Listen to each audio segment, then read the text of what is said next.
This is a story written by Mr. Alan Sidway. He lives in Hastings, South England. It's called Broken, consisting of Peter, the people eater, Fred the toad, the evil count and his pink-tailed rats, a small girl and boy from a strange land. Peter, the people eater, had started his job at the castle on his 12th birthday, training to be a chef. But although he had worked very hard every day, all he seemed to learn was how to clean fire grates, lug water and peel potatoes, and generally be treated as a slave. One dim afternoon, he was so tired he fell asleep while blacking the fire grate. He woke suddenly when a loud squeal echoed round the kitchen, his eyes catching sight of a thick pink tail vanishing into the shadows. "Aha! Gets them every time," chuckled a voice from the shadows. Jumping out of his skin, Peter shouted, "Who's there? Show yourself." Into view hopped a large red spotted toad. "Oh, I'm sorry if I made you jump, but that rat was about to bite your leg." Yes, a good spit in the eye soon changes their minds. Very acidic, you see, especially when you have a curry laced with garlic every breakfast.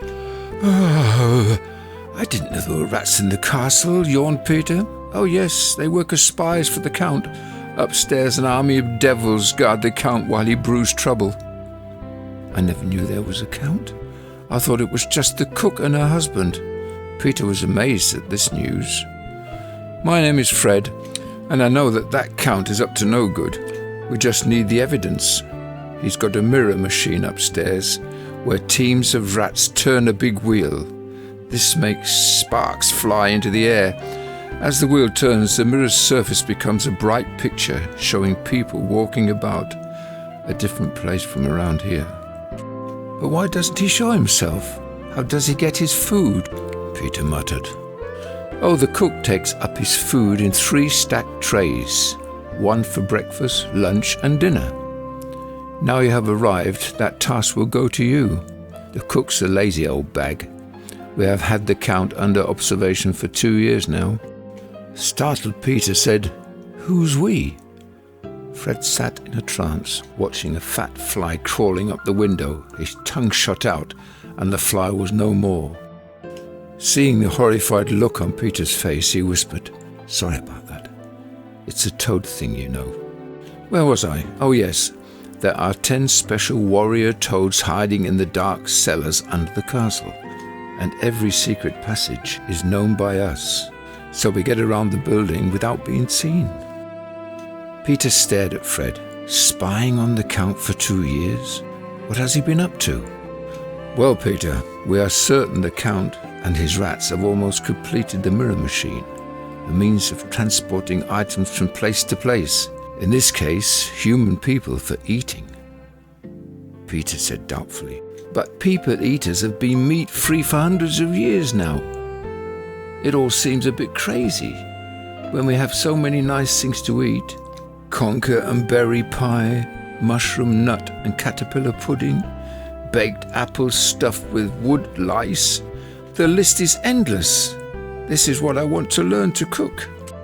"Well, you said it. Crazy, completely bonkers." "Shh, hear that? Cook's calling for you, Peter. You had better hurry now." Cook was waiting outside the kitchen, looking like she had sucked a lemon. "Take the 2 tankers up to the top floor. Don't make a noise. Leave outside the red door." It was a long walk, and the stone stairs rang out a strange noise, echoing loudly. A warning to the rats. With 1 flight to go, Peter sat down for a rest. The tankers were getting heavier by the second. A deep voice from above started screaming, "Faster, faster! We need more sparks! Faster, or we'll lose the picture!" It's working, look, here they come." After all the commotion, the following silence was frightening, but Peter's curiosity took him to the red door, silently resting the tankards by the wall. Peering through the red door's keyhole, he saw 2 small people. They lay on the carpet, both asleep, and after the toad's news earlier, he had to be told.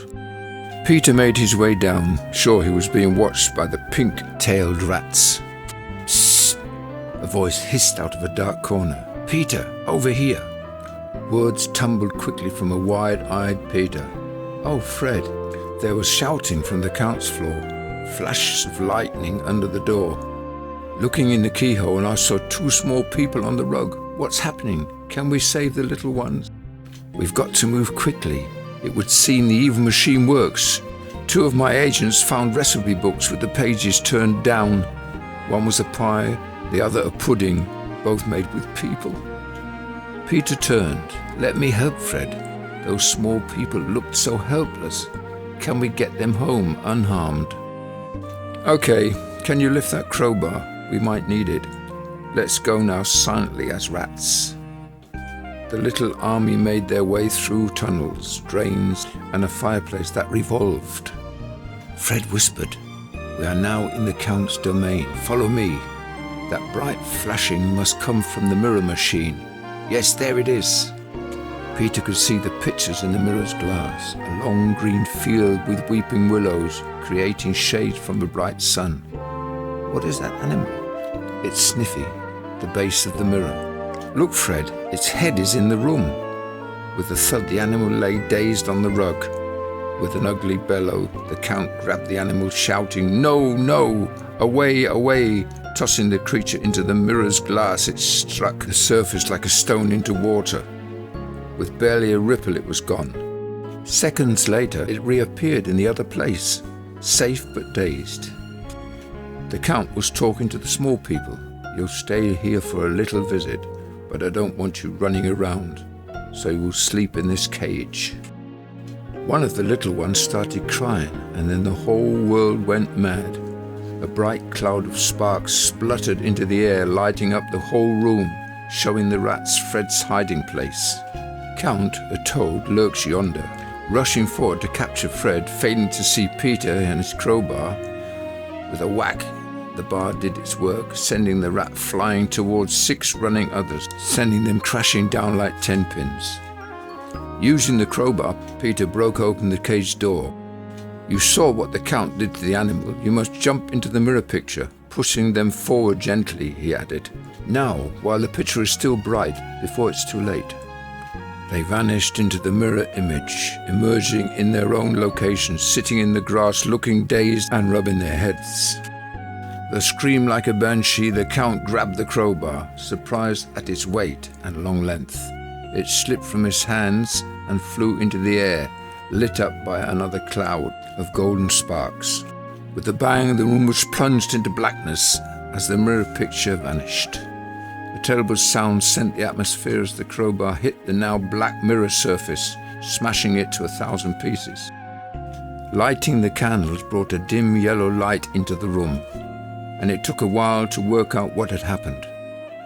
When the mirror had shattered, the same fate befell the Count, caught out by gambling with evil spells. Seeing their powerful master reduced to broken shards, the rats left the castle without a sound, never to be seen again.